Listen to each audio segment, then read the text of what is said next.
समझ आएगा sir? Double note कौन सा आएगा? नोट इसको ये सबको he is an affiliated sir. He is the owner of the school and he is the guardian.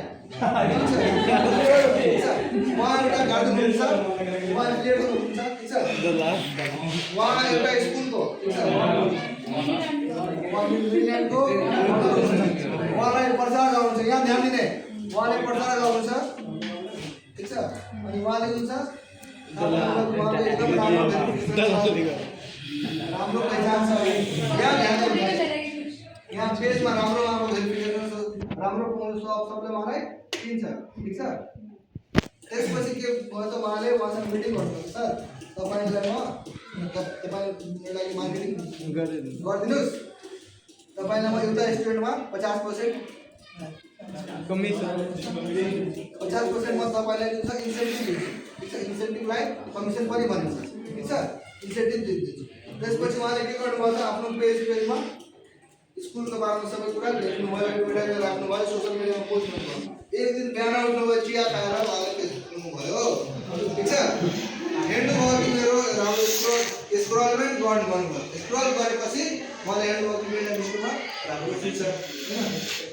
अनि स्कुलको लागि एडमिसन खुलेको छ राम्रो एकदम कम फीमा राम्रो बच्चाको लागि राम्रो सुविधा छ हैन एसी हल छ सेमिनार हल छ राम्रो टिचर राम्रो टिचर टिम छ राम्रो टिचर टिम छ हैन त्यसपछि उहाँ स्कुलमा आउनुभयो त्यसपछि उहाँ स्कुलमा आउनुभयो स्कुलमा उहाँ सुविधा सबै कुरा पत्ता लगाउनुभयो उहाँलाई राम्रो लाग्यो उहाँको बच्चाको रिजल्ट भयो पास भयो उहाँको बच्चाको एडमिसन भयो एडमिसन भएपछि उहाँले एक सालको पैसा कमाउने पैसा स्कुलमा दिइहाल्नु भयो ठीक छ एडमिसन गराएर उहाँ जानुभयो अब जुन पैसा आयो नि जुन पैसा आयो यसको 50% भन्ने पाइन्छ that is called affiliate marketing affiliate भनेको दलाली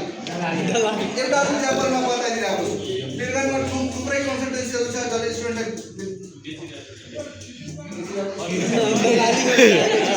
बेचिरहेको छैन पढ्नको लागि देश इन्डिया साउदी हैन क्यानाडा लन्डन पढाइरहेको छ that is the best example of affiliate marketing यो क्लियर भयो